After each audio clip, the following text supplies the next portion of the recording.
salaamaaleykum mbokk yeeg xarit yu ñuy teewlu ci i rajo ak ci ITV ñu ngi leen di nuyu bu baax a baax di leen ziar amaat mbégte ànd ak yéen ci ganu matinal bi comme nu ñuy baaxoo dinañ ci gunge du lundi au vendredi tey suñu gan di docteur Modou Seck moom di fondateur complexe Serigne Saliou Mbacké institut de formation kon boo xamante ni ca Kër Massar la nekk di yëngatu ci lépp loo xamante ni moom moo di tàggat ñiy yëngatu ci wàllu paj mi nekk itam membre ci collectif sénégalais des chefs d'établissement privé de formation en santé. Alors li ñu war a waxtaanee tey di question bu am solo di question bi nga xamante ni moom moo di ndax ñi ñuy tàggat ñu jëm ci wàllu santé lépp dañ ko war a privatiser ba tax école de formation privée yi mën leen di jox seeni lijaasa ñu mën di faj ak li ni mel loolee ana lan moo di jàngat bi yan conséquences la mën a am nan la ci nguur gi war a taxawee moom la ñu war a waxtaanee ak docteur Modou Seck docteur salaamaaleykum jamono ji embouteillage bi moom moo la tee moo tax yegseegoo ci suñu plateau mais ñu tàmbalee ko ak téléphone bi laataa nga yegsi ñu ngi lay nuyu et di la dalal ci ganu matinal bi. asalaamaaleykum Mohamed jërëjëf donc de me permettre jërëjëf di may pour ma waxtaan ak sénégalais yi sur la problématique bi nga xamante ni mooy bi nga wax léegi mooy formation wu sénégalais yi pour ñu faj sénégalais yi. Voilà. maa ngi jégalu nag ci retard bi parce que voilà avec les embouteillages que vous ñi ñu xam fii ci Sénégal donc maa ngi nii ci yoon bi di ñëw. yegseeguma mais comme ni nga ko waxee mën nañ tàmbali ci téléphone bi. alors mu doon question boo xamante ni bu am solo la di fàttali ne membre nga ci COSEPS muy collectif bi ëmb ñi nga xamante ni ñoom ñoo yor l'école yi ñuy tàggatee ndaw yi war a faj après faj doon loo xamante ni lu am solo la tey bu ñuy dem bay wax ni maanaam ñi nga xamante ni ñoom ñoo di privé yi mënees na cee dugg loolee ana lan lay tekki ci réew mu mel ni Sénégal. waaw Mohamed damay tàmbali samay kàddu ci souhaiter bonne chance à tous les candidats qui sont actuellement donc dans tous les centres régionaux de formation yu nekk ci Sénégal ak fii ci Dakar ci lycée Blaise Diagne ñi nga xamante ni ñoom ñoo def seen formation donc ba muy yemb ministère de la santé donc di leen tàggat tey pour defal leen examen de certification d'État bii tax buñ ci génnee après ñu mën a nekk des agents de santé bien formés qualifiés et assermentés pour mën a donc faj Sénégalais yi.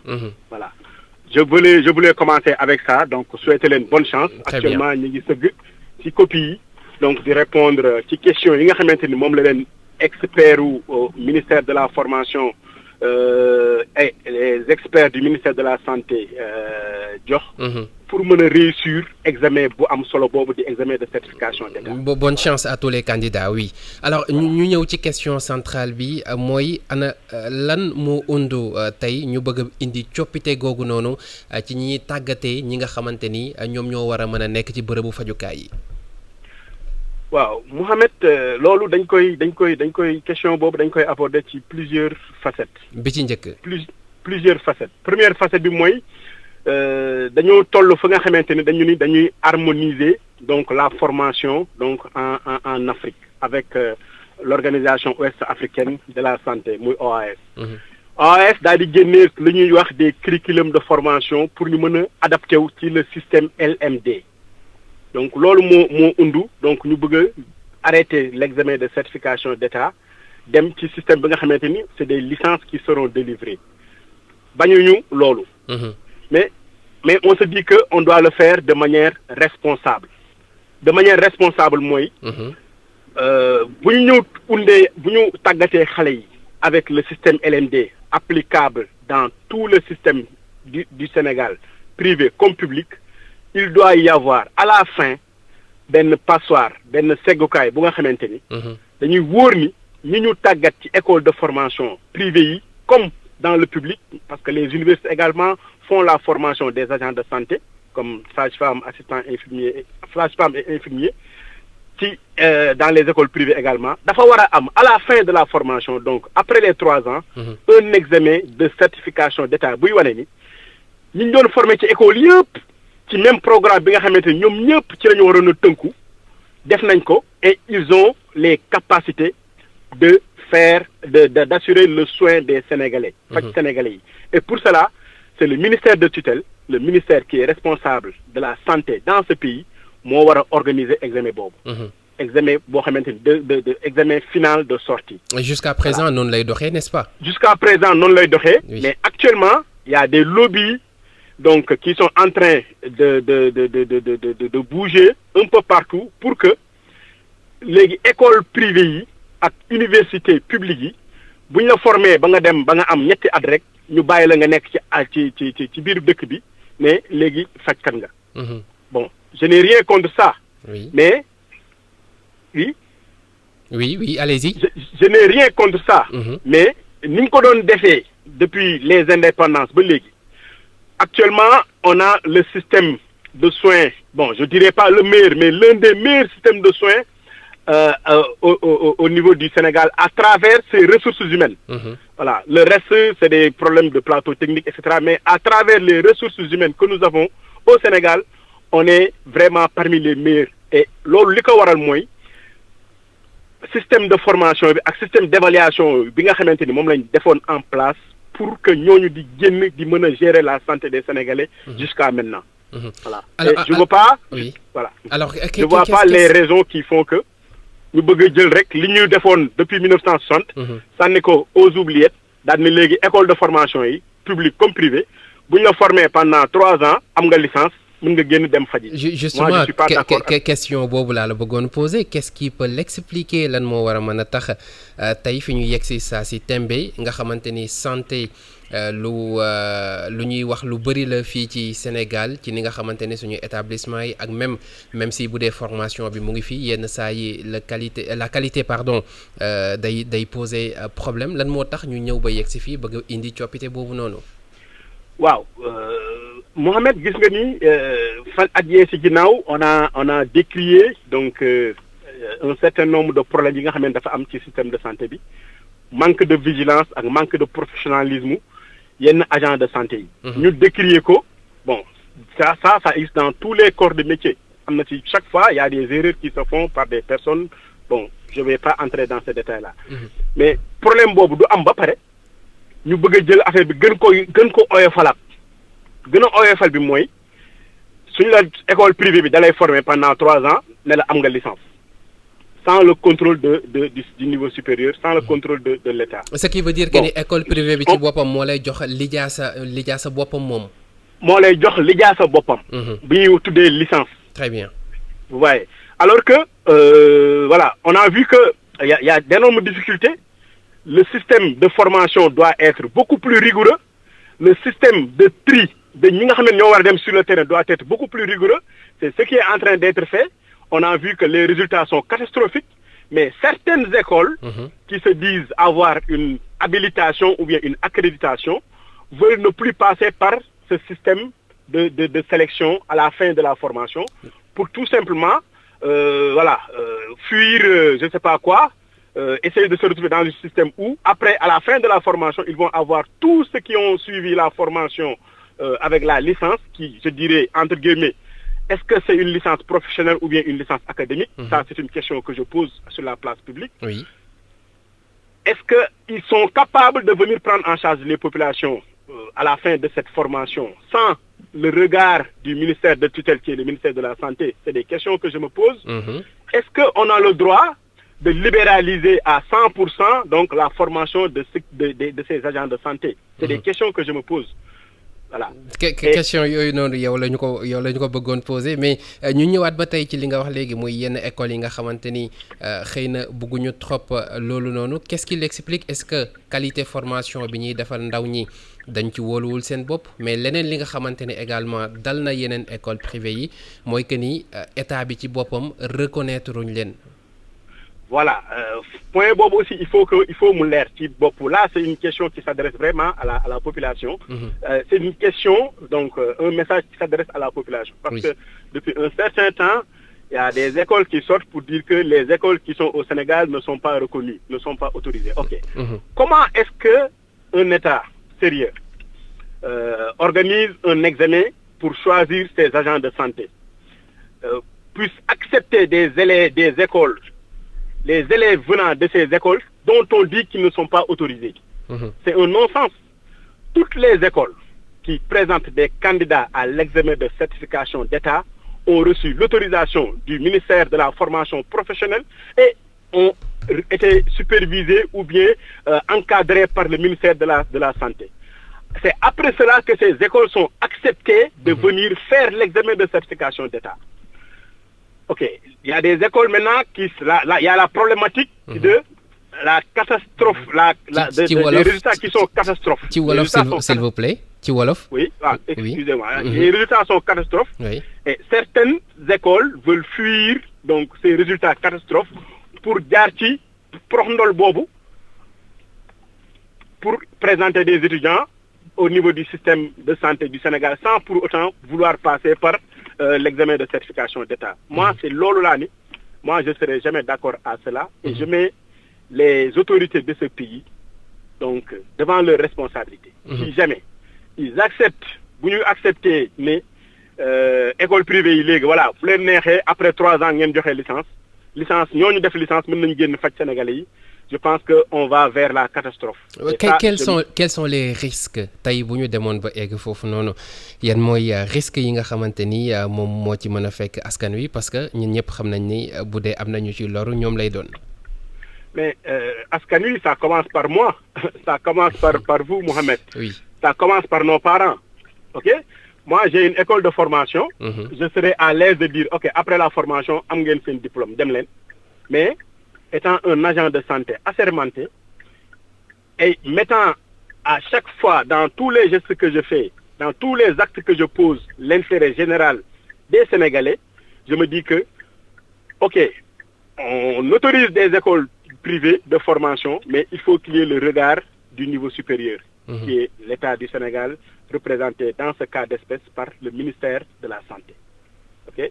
Le risque, moi, on ne sait pas ce qui va se passer. Je n'accuse personne, mais moi, sama loxo gauche bi, wóoluwul sama loxo droite bi.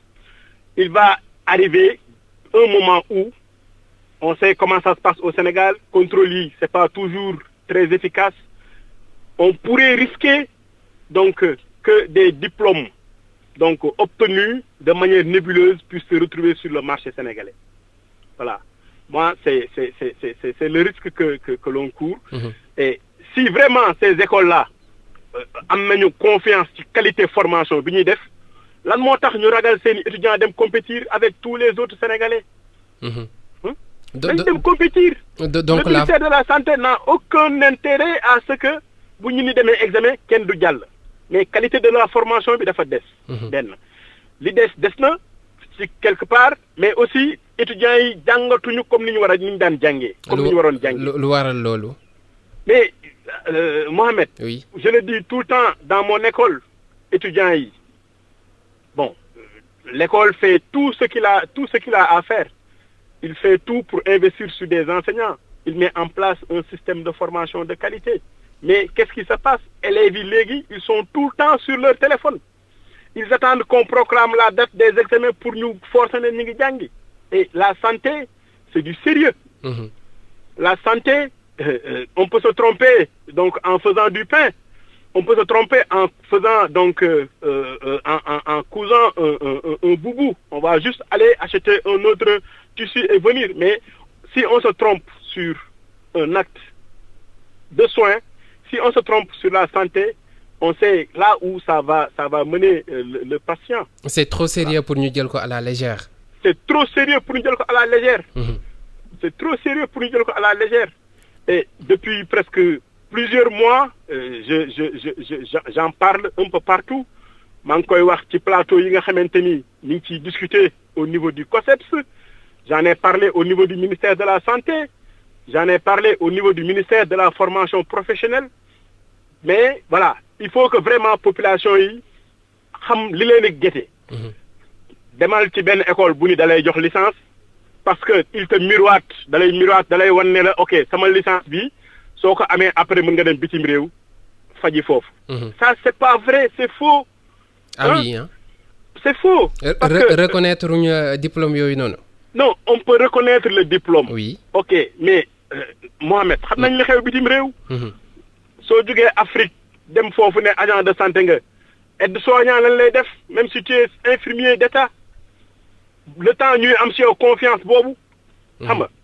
donc tout ça c'est une manière d'inciter nos jeunes populations à une autre forme d'immigration clandestine. Parce que quand on te dit que ta licence est reconnue par Campus France, qu'est-ce que ça veut dire? Qu'est-ce que ça signifie? Nous, Sénégalais, lan lañ soxla? On a besoin d'agents de santé formés yu nga xamante dañuy toog suñu dëkk fajal ñu suñuy population. Faut pas ñuy def yenn politique yi di nax xale yi naan leen ok parce que on a actuellement Mohamed. nañ la indil benn licence boo xamante ni signé nañ ko au niveau du ministère de l'enseignement supérieur ou bien du ministère de la santé ou bien du ministère de la formation professionnelle dans le domaine de la santé. amul donc école yooyu di wax naan dañuy joxe licence donc dañuy arnaquer étudiants yi. mais et l'État dans tout cela est-ce que contrôle bi nga xamante ni war na si parce que ñoom ñooy joxe yenn écoles yi dogal ngir ñu mën a jàngale déjà loolu ça pose problème mais bu ñu ko joxee ba pare est-ce que am na contrôle boo xamante ni dina ci am après ngir mën a xool est-ce que njàng mi ñu ngi koy def ci ni mu waree. waaw parce que normalement on a mis en place un système qu'on appelle ANAQ-Sup qui supervise tout ça. Mais l'ANAQ-Sup c'est un organe pour je peux dire 10 000 établissements de formation au Sénégal, aussi bien dans la santé que dans les autres domaines. Est-ce que cet agenda, ce calendrier leur permet de faire cette supervision dans tous les établissements? C'est non. Il y a ces établissements qui disent avoir leur habilitation. Parce qu'ils n'ont pas encore ils ont l'habilitation. Ils n'ont pas encore été supervisés par l'ANAQ-Sup. Et vu ce qui se passe dans ces établissements, je suis sûr que si l'ANAQ-Sup y retourne avec la rigueur qui s'y est, il va leur retirer ces habilitations-là. Parce que voilà, c'est dommage. Voilà. Mais ce que je veux dire simplement, pour terminer Mohamed, moi, na Sénégalais yi xool bu baax li ñu leen di wax ba Sénégal nekkee ba Sénégal ba léegi agent de santé dañ koy former ministère de la santé tàggat ko ne ko yow kat apte nga pour faj Sénégalais yi bu recrutement jotee ministère de la fonction publique état bi bu ne dama soxla 500 agents de santé danaan ministère de la santé yow kat tàggat étudiant xale yi ñuy tàggatoon ci domaine de la santé seen dossier yi ci yow la nekk. envoyé ma leen ma recruter leen. C'est comme ça que ça se passe. Très bien. Ok, j'appelle également à mes amis médecins qui sont des médecins-chefs de région, des médecins-chefs de district, des médecins cabinets privés, cliniques privées. Ne leen ñi ñuy jël ñu leen di former nañuy xool diplôme yi ñu leen di indil. Très bien. Est-ce que ils ont le diplôme d'État qui est actuellement ba bi may wax ak yow nii diplôme bi nga xamante ni moom la ñu reconnaître État du Sénégal pour les agents de santé paramédicaux par exemple infirmiers sages-femmes assistants infirmiers pour ñu mën a délivrer des soins aux populations au niveau du Sénégal. Merci beaucoup docteur. léegi Sénégal kii nag ministère de la santé. du autoriser benn école mu def examen de certification d'État si tu n'as pas l'autorisation, si tu n'es pas reconnu par l'État. Très bien. Merci beaucoup docteur Modou Seck di fàttali ne yow yaa moom institut de formation en santé Serigne Saliou Mbacké de Kër Massar nekk également membre bu COSEPS mu noon collectif sénégalais des chefs d'établissement privé de formation en santé ñu la doon dalal ci ganu matinaar bi ngeen waxtaanee li nga xamante ni moom moo di ni ñuy joxe lijaasa yi ci ñi war a nekk ci bërëbu fajukaay yi ñu sant la bu baax a baax te gërëm la malheureusement doo mujjee teew ci studio bi ndax embouteillage yi mais sant nañ la bu baax ci waxtaan bi. Mohamed maa ngi lay sant bu baax di lay gërëm di nuyu sama xarit Boubacar Diallo. di nuyu également je dirais mon mentor mon ami donc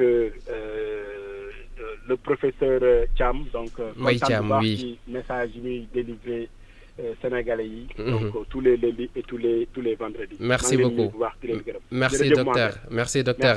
professeur Mbaye Thiam dinañu ko am ci kanam tuuti ci xew-xewu jamono lay doon ganu matinal bi lii moo nekkoon dernier numéro bu semaine bi jox leen rendez-vous semaine prochaine incha allah ak yeneen i invité merci à tous très bonne journée juma mubarak